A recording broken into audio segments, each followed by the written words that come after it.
آپ نے اکثر یہ سنا ہوگا کہ ترکی 2023 میں آزاد ہوگا اور وہاں اسلام کا بول بالا ہوگا اور معاشی ترقی ہوگی۔ یہاں حیران کن بات تو یہ ہے کہ ترکی تو ویسے بھی آزاد اور بااثر مسلمان ملک اور معاشی طور پر مضبوط ملک ہے، تو پھر یہ سوال کیسا؟ تو اس کی تفصیل ہم آپ کو بتاتے ہیں۔ دنیا کے مسلمان ممالک میں ترکی کو سب سے الگ اور نمایاں مقام حاصل ہے۔ آپ کو یہ جان کر حیرت ہوگی کہ خلافت عثمانیہ کے دور میں ترکوں نے دنیا کے بڑے حصے پر حکمرانی کی اور اپنے زور بازو سے لازوال فتوحات حاصل کیں۔ آپ گزشتہ کچھ عرصے سے ارطغرل غازی اور عثمان ڈرامہ دیکھ رہے ہیں۔ ان دونوں ڈراموں میں پہلے ارطغرل اور پھر ان کے بیٹے عثمان کی فتوحات دیکھ کر مسلمانوں کا خون ایک بار پھر جوش مارتا ہے، لیکن شاید بہت کم لوگ ہی جانتے ہوں گے کہ یہ دونوں ڈرامے حقیقی کہانیوں پر مبنی ہیں۔ اس وقت پوری دنیا جدید ٹیکنالوجی اور نئی ایجادات پر فلمیں بنا رہی ہے، تو ایسے میں ترکی کو کئی سو سال بعد ارطغرل غازی اور عثمان ڈرامہ بنانے کی ضرورت کیوں پیش آئی؟ کیا ترکی دنیا کو کوئی پیغام دینا چاہ رہا ہے؟ آئیے اس سوال کا جواب ہم آپ کو بتاتے ہیں۔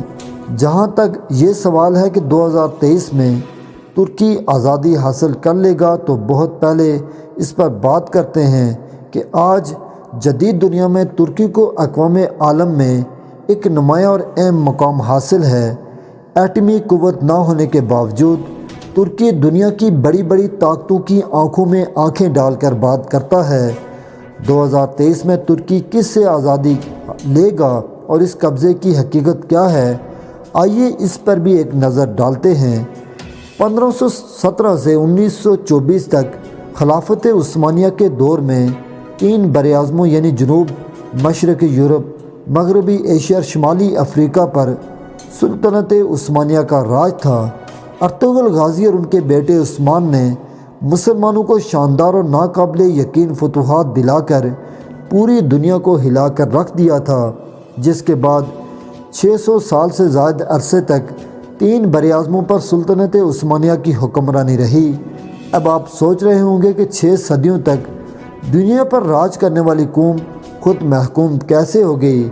آج کا ترکی کیسے 2023 میں ترقی کرے گا؟ یہ جاننے کے لیے ہمیں 100 سال پیچھے جانا ہوگا، جب 1923 میں پہلی جنگ عظیم کے بعد ایک امن معاہدے کے نام پر جنگ عظیم اول کے فاتح اتحادیوں اور ترکی کے درمیان ایک معاہدہ طے پایا۔ اس معاہدے کے تحت یونان، بلغاریہ اور ترکی کی سرحدیں متعین کی گئیں۔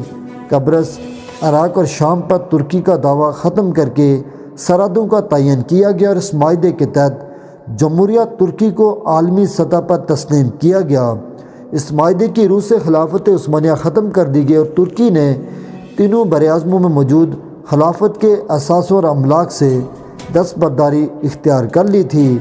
معاہدہ لوازان ختم ہونے کی کوئی طے شدہ تاریخ سامنے نہیں آئی، لیکن بین الاقوامی اصولوں کے مطابق کوئی بھی معاہدہ 99 سال سے زیادہ نہیں ہوتا۔ لوازان میں ہونے والا معاہدہ بھی اگر دیکھا جائے تو 100 سال پر محیط تھا، جو دراصل ترک عوام اور مسلمانوں کے خلاف مغرب کا ایک ایسا پھندہ تھا جس نے ترکی کو ہاتھ پاؤں باندھ کر چاروں شانے چیت کر دیا۔ اس معاہدے کی روح سے ترکی کو ایک سیکولر اسٹیٹ قرار دیتے ہوئے دین اسلام اور خلافت پر پابندی لگا دی گئی۔ دوستو، ایسا وقت بھی آیا کہ ترکی میں اسلام کا نام لینا بھی مشکل ہو گیا۔ اس شرمناک معاہدے میں ترکی کو معاشی طور پر کمزور کرنے کے لیے اپنی زمین سے تیل نہ نکالنے کا پابند کیا گیا۔ مغرب کی سازشیں یہیں ختم نہیں ہوئی، بلکہ آبنائے باسفورس کو بھی مفت عالمی گزرگاہ قرار دیا گیا، جس کے ٹیکس سے ترکی کو بہت فائدہ ہو سکتا تھا۔ آبنائے باسفورس دنیا بھر میں تجارت کو کنٹرول کرتا ہے۔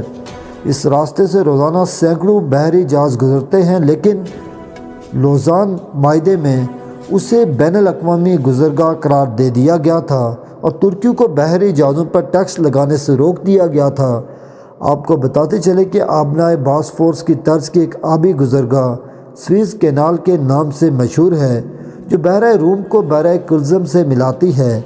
اس نہر پر قبضے کے لیے امریکہ، برطانیہ اور اسرائیل مصر سے جنگ بھی کر چکے ہیں اور آج یہ کینال یومیہ $15 ملین ٹیکس جمع کرتی ہے۔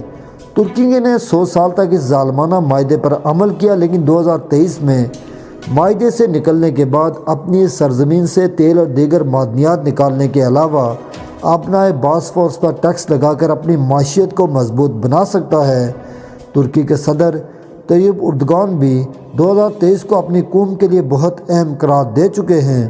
اب دیکھنا یہ ہے کہ 600 سال تک دنیا پر حکمرانی کرنے والا ترکی آنے والے سال میں اپنا کھویا ہوا مقام حاصل کرنے میں کیسے کامیاب ہو پائے گا۔